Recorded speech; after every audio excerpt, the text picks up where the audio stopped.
साताऱ्यातील वाई तालुक्यातील ओझरडे येथे रात्री 3 वाजता मोठी घटना घडली। धोम डाव्या कालव्याला मोठे भगदाड पडल्याने या गावातील ओढ्याला मोठा पूर आला आहे। या पुराच्या पाण्यात अनेक ऊसतोड कामगार अडकले होते, मात्र त्यांना वेळीच बाहेर काढल्याने मोठी दुर्घटना टळली आहे। मात्र या ऊसतोड कामगारांचे सर्व साहित्य, अन्नधान्य, पैसे आणि काही बैलगाड्या तसेच 2 बैल देखील वाहून गेली आहेत।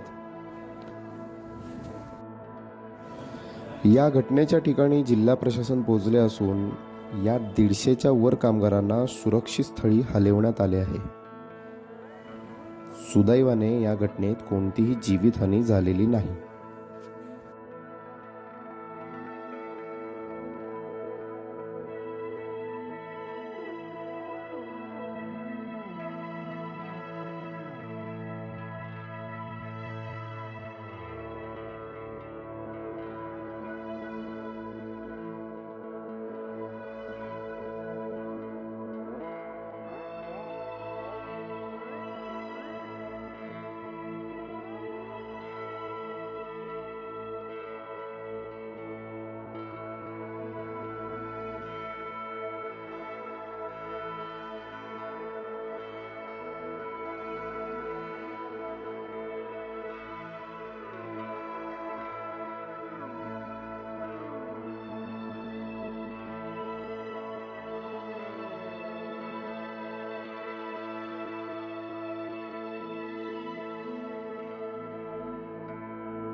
आज रात्री 3 वाजता पांडेगावामध्ये धोम डावा कालवा फुटला आणि पाण्याचा आवाज आल्यामुळे पांडेगावाचे ग्रामस्थ ओढ्याकाठी आले। त्यानंतर हा प्रकार निदर्शनास आला।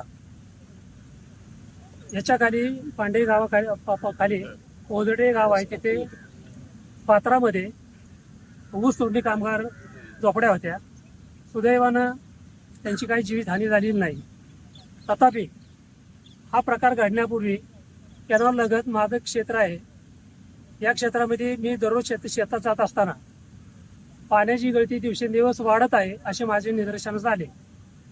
त्यामुळे मी 23 जून 2022 रोजी पाटबंधारे विभागास लेखी अर्ज केला की चंद्रभागा ओढा आणि हा लेंडेचा ओढा होता, आता जो फुटला आहे तो लेंडेचा ओढा म्हणतात। या 2 ओढ्याच्या मध्ये माझं क्षेत्र आहे आणि माझ्या क्षेत्राला म्हणजे कॅनॉल फुटला तर धोका आहे असं मी लेखी पत्र दिलेलं आहे। त्याच्यानंतर संबंधित अधिकाऱ्यांना मी वेळोवेळी पाठपुरावा करून त्यांच्या व्हॉट्सअपला सुद्धा मी हे फोटो आणि व्हिडिओ पाठवलेले आहेत।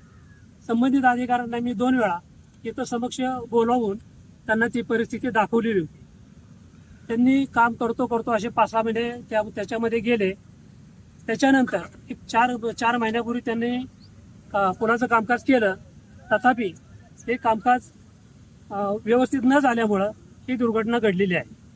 हा जो पूल फुटला त्याच्या शेजारी दुसरा एक चंद्रभागा पूल आहे, पीटी पूल म्हणतात त्याला, त्याची सुद्धा गळती फार मोठ्या प्रमाणात आहे। तर माझी शासनाला विनंती राहील की त्याची सुद्धा दुरुस्ती करण्यात यावी आणि अशा घटना वारंवार घडू नयेत। आणि शेतकऱ्यांनी जर आपल्याला काय असे अर्ज वगैरे केले तर त्याची तात्काळ दखल घ्यावी अशी माझी विनंती।